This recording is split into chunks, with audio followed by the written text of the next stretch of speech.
Ya. Andara Erli nekat melunasi cicilan rumah karena tak mau terjerat riba. Apa? Oh. Madipang. Tuh. Nah, kenapa sih Erli akhirnya berpikir apa yang dilunasin aja nih semuanya? Pertama kemarin kan aku sebenarnya udah 6 tahun terakhir itu lebih banyak kerja kantoran. Oke. Jadi udah nggak banyak berkecimpung di entertainment. Jadi ke kantor benar pure nih jadi karyawan di belakang meja, pulang jam 6 gitu ya. Masuk juga jam 9. Itu selama 5-6 tahun aku jalanin. Nah, terus kemarin-kemarin pandemi kita kan adaptasi suami sama suami adaptasi tuh jam kerja dan lain-lain. Dari yang offline kita di kantor tiba-tiba jadi online itu kan adaptasinya nggak gampang. Kita biasa 9 to 5 tiba-tiba jam kerjanya jadi nggak beraturan.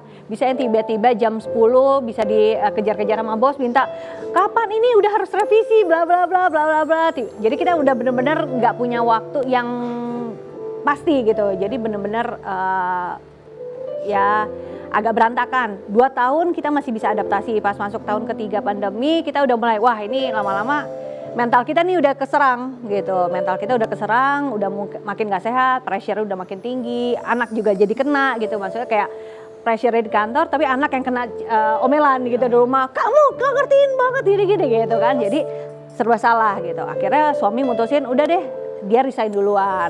Aku bilang ya udah kamu resign nggak apa-apa, aku masih bisa bertahan kok di kantor. Aku ngerasanya masih oke aja gitu. Tapi pas dia udah habis resign, cuma berselang kayak 3 bulan berikutnya, kok aku ngerasa kondisi di kantorku juga makin nggak kondusif gitu. Secara pribadi, kenapa Zafi? Itu ada mainannya Oh jatuh. Kasih bos. Iya. Gitu. Terus. Iya, jadi makin gak kondusif juga. Terus setelah diskusi sama suami, akhirnya mutusin untuk kalau aku resign juga gimana gitu. Ya udah deh, Bismillah mudah-mudahan nanti dalam 3 sampai 6. Paling enggak plan kita dalam 3 atau 6 bulan berikutnya kita udah dapat kerjaan baru gitu. Gak gampang sih nyari kerjaan emang. Udah akhirnya kita mutusin resign. Setelah 3-6 bulan, aku sempat kerja juga, tapi kok ngerasa gak cocok, akhirnya aku mutusin untuk keluar lagi gitu, belum dapat pengganti juga gitu. Waduh, ini lama-lama kita udah mantap nih, makan tabungan gitu kan, mantap. Makan tabungan gitu, udah makin mantap gitu, makan tabungan. Sedangkan tagihan-tagihan yang setiap bulannya yang sangat memberatkan itu adalah si KPR, si rumah ini, itu yang sangat memberatkan buat kita. Itu sumbernya tetap satu dari tabungan juga. Jadi daripada kita KPR aku tuh sebenarnya dari 20 tahun aku masih punya sisa 12 tahun lagi. Lama cuy gitu. Jadi 12 tahun lagi aku mikir waduh ini masih dari 12 tahun lagi harus ngebayarin tapi sumbernya tetap sama dan belum ada pemasukan yang reguler lagi tiap bulannya. Ngapain harus ngebayarin bunga sih gitu aku mikirnya. Udah hitung ngecek ke bank sebenarnya berapa sih sisa utang kita gitu. Cek, hitung, suami tadinya mikir mau ngecelin nilai premi aja. Misalnya dari premi let's say 20 juta sebulan, kita minta kecilin jadi 10 juta aja deh gitu kan. Jadi lebih meringankan, ceritanya meringankan. Tapi sebenarnya sumbernya sama ya nggak ringan juga gitu. Kan belum ada yang dimasukin baru kan pendapatannya. Terus aku hitung lagi sebenarnya total utangnya kita berapa, kaget lah. Karena pikir dari 20 udah jalan 8 tahun kirain udah ada seenggaknya 30-40% lah ya. Ternyata 10% pun nggak nyampe. Gitu. Jadi akhirnya wah ini udah makin nggak sehat. Udah deh kalau misal kita lunasin syaratnya gimana?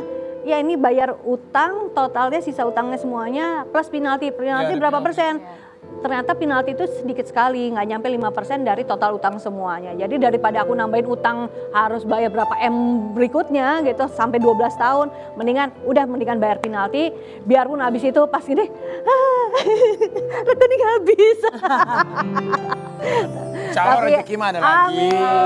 Amin. Apakah itu salah satu ikhtiar juga karena hijrah? Karena kan ada yang berpikir kalau misalnya kita nyicil ataupun kena bunga itu riba gitu. Iya, sebenarnya untuk riba atau enggaknya kan aku masih awam banget ya, maksudnya nggak terlalu paham. Cuma kita taunya setelah kita sudah menjalaninya, oh ya kenapa jadinya riba, karena ya itu ternyata menyusahkan kita kan, itu menjadi menjadi hal yang memberatkan itu makanya jadinya riba. Nah, kalau aku sendiri udah mutusin untuk udah nggak ada lagi, ini jadi pelajaran hidup aja. Kalau misalnya emang mau punya sesuatu, nabung aja. Kalau emang bisa nabung. Nabung itu ya balik lagi ke orangnya masing-masing.